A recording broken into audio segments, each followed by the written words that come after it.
Сунже завершились республиканские соревнования по автомногоборью. На гоночном треке города более 20 экипажей показывали свои теоретические знания по правилам дорожного движения, а также демонстрировали навыки вождения автомобиля.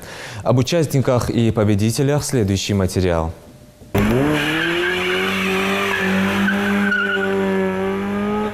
Посостязаться в фигурном вождении или просто увидеть практические задания, выполняемые участниками турнира, мог каждый желающий. Сунжинский спортивный автодром предоставляет такую возможность не только профессиональным гонщикам, но и автолюбителям. Например, для Мовсара Миржоева и его команды республиканский чемпионат стал отличной возможностью протестировать свой автомобиль и также повысить навыки вождения перед крупными соревнованиями в мире автоспорта. У нас машина, мы готовили, мы хотели посмотреть, как у нас машина поедет и поедет.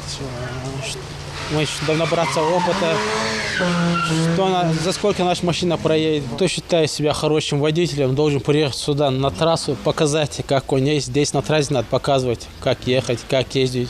Нет там уличные гонки устраивать на улице, не мешает людям. Команды выполняют на автомобилях сложный комплекс упражнений, состоящий из 14 фигур. Организаторы автосостязания отмечают, что такие соревнования они планируют проводить ежемесячно, и этот сезон закончится большим автотурниром, в котором примут участие Северокавказские республики. В этом году каждый месяц будет проходить или драг-рейсинг, или автомногоборье. Вот два мероприятия основных, которые мы будем проводить в этом году. Ну, всего получается сколько? У нас на сезон 6 мероприятий. Цель этого мероприятия – повысить навыки вождения наших жителей, пилотов, всех желающих. Приезжают на автодром, учатся, ездят и побеждают, скажем так, своих же таких сверстников. Львиную долю внимания организаторы уделили вопросам безопасности. Спортсменам созданы все необходимые условия для того, чтобы каждый из них мог продемонстрировать на обычном автомобиле навыки фигурного вождения.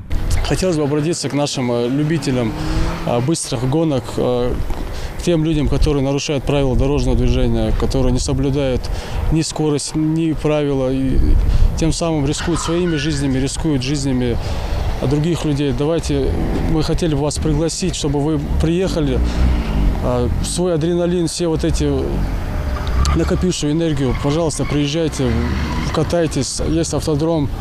По поручению главы республики ежемесячно проводятся мероприятия именно по этому виду спорта. Дождливая погода и плохое сцепление колес с дорогой не помешало спортсменам проявить мастерство вождения автомобиля. Большинство из них уже не раз побеждали на соревнованиях самого разного уровня. Рашида Оздоева новость о проведении турнира застала в дороге, и он немедленно решил воспользоваться возможностью посостязаться. Сегодня приехал чисто случайно, был в дороге, с Грозного ехал и заскочил. Занял, результат у меня пока второй. Не получилось показать нормальный результат. 23-го здесь буду выступать у себя. Это у меня будет первый выезд в этом году. В прошлом году я в Грозном был, занял на чемпионате Чеченской Республики 3-е место. У каждого водителя возникает желание вдавить педаль газа в пол и рвануть, оставляя за собой запах жженой резины и облако пыли.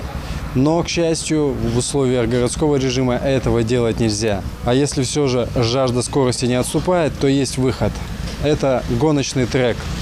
В нашей республике есть автодром в городе Сунжи, куда можно приехать и испытать все те ощущения, которые испытывает гонщик.